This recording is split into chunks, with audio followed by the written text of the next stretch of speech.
Salam sejahtera, Anda bersama saya Salbinus Saribun untuk berita Borneo Today TV malam ini.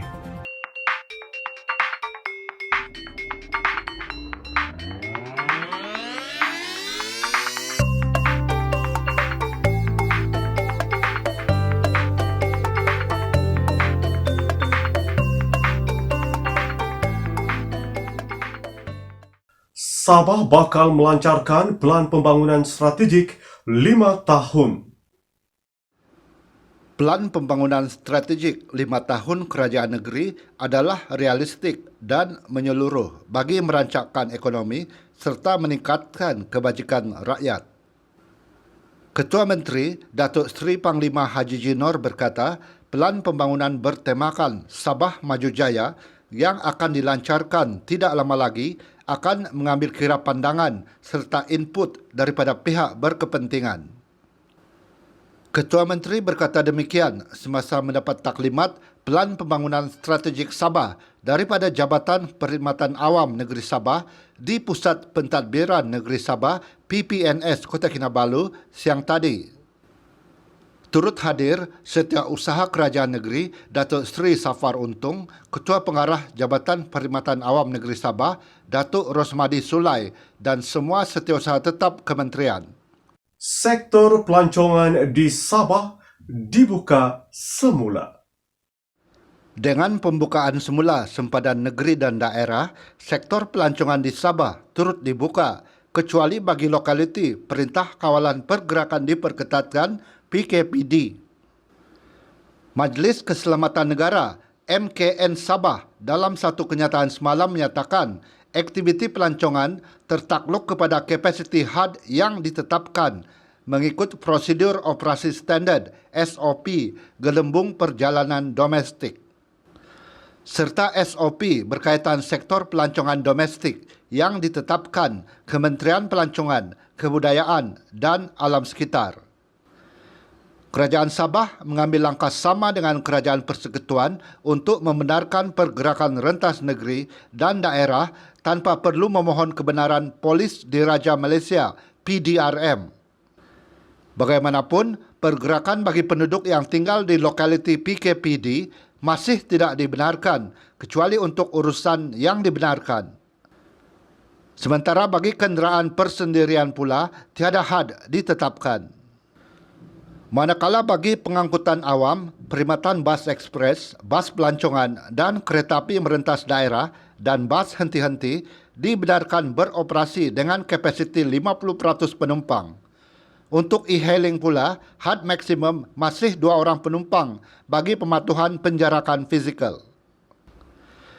Bagi pergerakan keluar bot-bot kecil dari pulau-pulau di Sabah ke Tanah Besar hanya dibenarkan dari 6 pagi sehingga 6 petang dengan kapasiti 50% penumpang. Kerajaan Sabah turut membenarkan operasi pasar awam seperti pasar harian, pasar malam, pasar tamu, pasar tani, pasar borong mengikut waktu yang ditetapkan.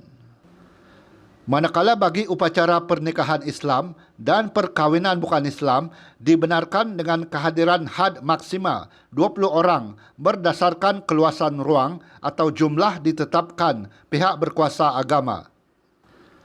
Bagi aktiviti sukan dan rekreasi yang tidak bersentuhan fizikal dibenarkan dengan mematuhi SOP ditetapkan. Aktiviti sukan bersentuhan dan kolam renang masih tidak dibenarkan. Aktiviti ekonomi dan industri lain yang dibenarkan di kawasan Perintah Kawalan Pergerakan Bersyarat PKPB sebelum ini berjalan seperti biasa tertakluk kepada SOP ditetapkan. Penganjuran majlis keramaian dan majlis sosial seperti majlis rasmi kerajaan dan swasta, majlis perkahwinan, pertunangan, majlis tahlil, sambutan ulang tahun tidak dibenarkan sepanjang PKPB. Pelaksanaan PKPB di Sabah yang berkuat kuasa bermula 13 Oktober dilanjutkan sehingga 20 Disember ini. Kita ke perkembangan COVID-19 di Sabah hari ini.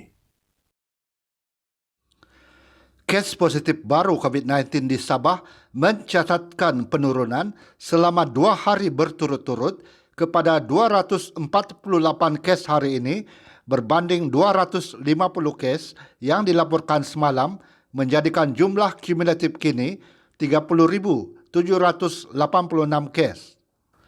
Ketua Pengarah Kesihatan Tan Sri Dr. Nur Hisham Abdullah berkata, 2 kes kematian dilaporkan di Sabah hari ini. Kes kematian itu membabitkan seorang wanita berusia 76 tahun yang meninggal dunia di Hospital Queen Elizabeth, Kota Kinabalu, dan seorang lelaki berusia 59 tahun yang meninggal dunia di Hospital Sempurna. Kedua-dua pesakit mempunyai sejarah penyakit kronik. Ini menjadikan jumlah kumulatif kematian di Sabah meningkat kepada 220 kes.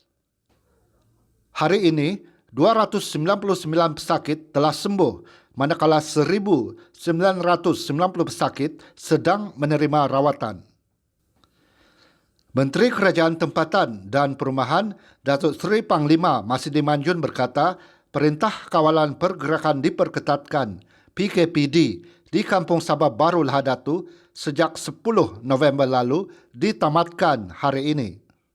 Sehingga kini Kementerian Kesihatan Malaysia telah melaksanakan 2,054 ujian saringan. Dan daripada jumlah tersebut, 382 kes kumulatif positif telah direkodkan di lokaliti tersebut, iaitu Kampung Sabah Baru Lahadatu.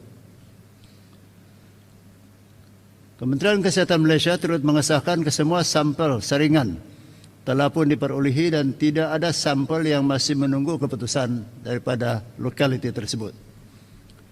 Atas nasihat Kementerian Kesihatan Malaysia, kerajaan bersetuju untuk menamatkan PKPD di Kampung Sabah Baru Lahadatu pada hari ini 7 Disember seperti mana yang dijadualkan. Prosedur operasi standard SOP aktiviti pelancongan sudah dikeluarkan. Sukan golf kini dibenarkan mengikut SOP ditetapkan. Aktiviti sukan golf dibenarkan mengikut SOP yang ditetapkan, iaitu semua operator atau pengendali harus memastikan hanya seorang pemain dibenarkan duduk dalam satu bagi. Ya. Bagi tidak boleh berkongsi. Satu bagi hanya seorang boleh duduk. Sepanjang permainan dan penggunaan partition atau pembahagi plastik adalah dilarang sama sekali. Arti dia walaupun bagi itu dibahagi 2 tempat duduk dia, tapi dia tidak benarkan. Dia hanya satu. Ya. Menurut Masidi, kerajaan negeri telah mengambil kira semua faktor sebelum memberikan kelonggaran di sektor ekonomi, industri dan perniagaan termasuk pergerakan rentas daerah. Sejak PKPB dilaksanakan, kerajaan negeri telah membenarkan aktiviti-aktiviti dalam sektor ekonomi, industri dan perniagaan untuk beroperasi secara berperingkat, bertujuan untuk memastikan kelangsungan ekonomi negeri ini. Sesungguh pun demikian, kerajaan negeri masih mewajib semua pihak yang terlibat untuk mematuhi arahan-arahan, peraturan-peraturan dan SOP yang ditetapkan. Seperti mana yang telah saya maklumkan dalam kenyataan media sebelum ini, sungguh pun jangkitan COVID-19 di Sabah sudah mula mencatatkan penurunan, iaitu ada tanda-tanda dia stabil kalau dibandingkan ya dengan minggu-minggu sebelum ini. Namun ianya kekal dalam lingkungan 3 angka yang mana pada pendapat saya masih tidak selamat dan berbahaya. Oleh itu, kerajaan negeri berharap agar segenap lapisan masyarakat di negeri ini tidak leka atau mengambil ringan perkara berkaitan dengan penularan COVID-19. Sebaliknya, saya menggasa masyarakat agar terus mematuhi SOP yang telah pun ditetapkan. Sehingga hari ini, 282,374 bakul makanan telah diagih. Jambatan gantung Kampung Gusi Ranau akan dibina semula. Jambatan gantung di Kampung Gusi Ranau akan dibina semula bagi memudahkan penduduk ke kampung berhampiran, menurut Timbalan Ketua Menteri, Datuk Dr. Joachim Gunsalam. Joachim berkata, jambatan sepanjang 150 meter itu adalah satu-satunya penghubung bagi penduduk kampung untuk menyeberang sungai berkenaan. Tanpa jambatan itu, aktiviti ekonomi dan sosial penduduk kampung terjejas teruk. Sukar bagi mereka untuk mengangkut hasil pertanian selain menjejaskan perjalanan seharian pelajar untuk ke sekolah. Semalam, Joakim melawat jambatan gantung di Kampung Gusi, kira-kira 80 km dari Bandar Ranau.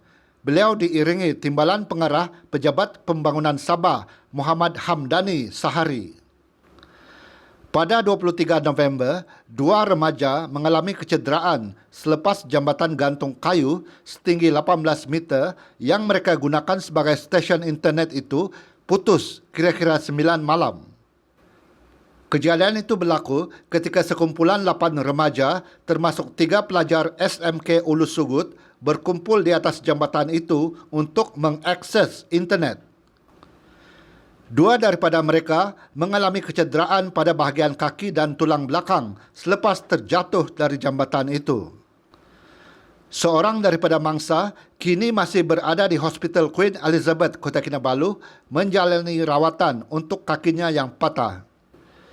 Sementara itu, Joakim yang juga ahli Dewan Undangan Negeri Kundasang berkata, jambatan gantung yang dibina 10 tahun lalu berada dalam keadaan usang.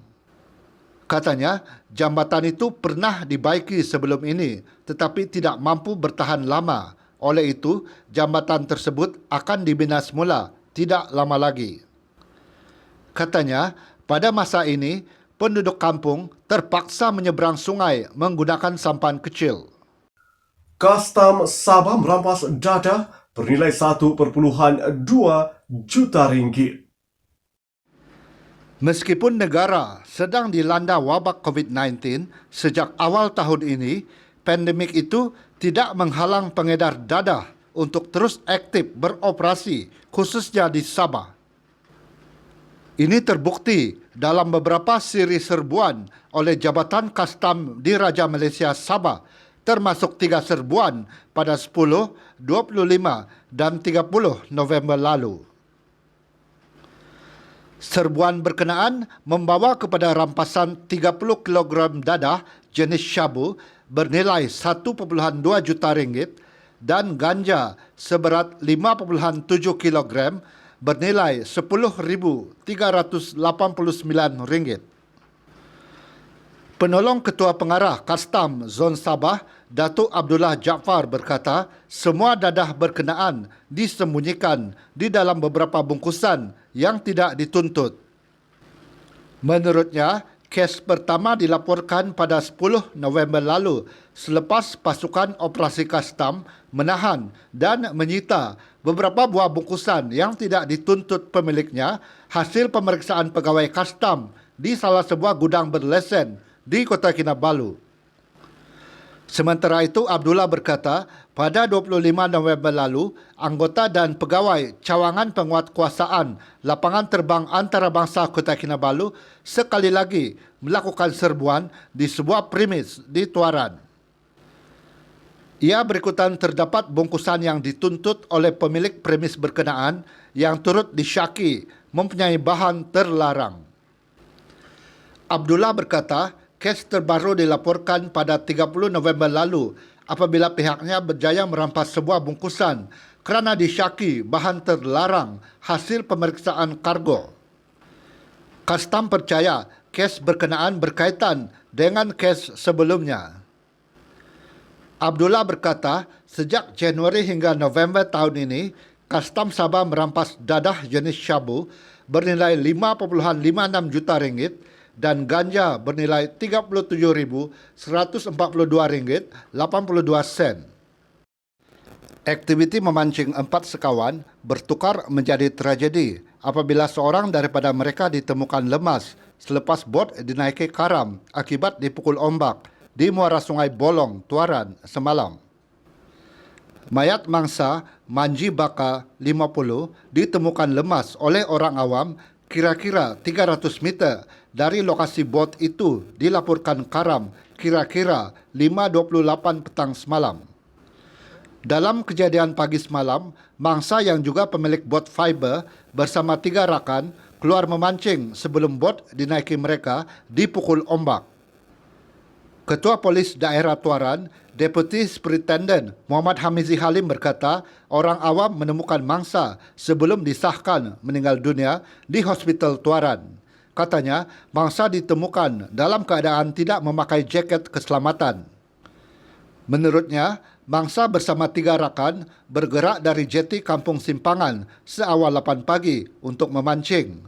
Namun sebaik tiba di muara sungai tersebut, bot dinaiki dipukul ombak menyebabkan ia merempuh beting pasir dan kemudiannya terbalik lalu karam.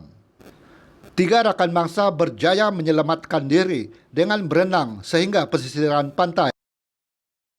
Sekian berita Bonito di TV malam ini. Saya Salvinus Sarebo.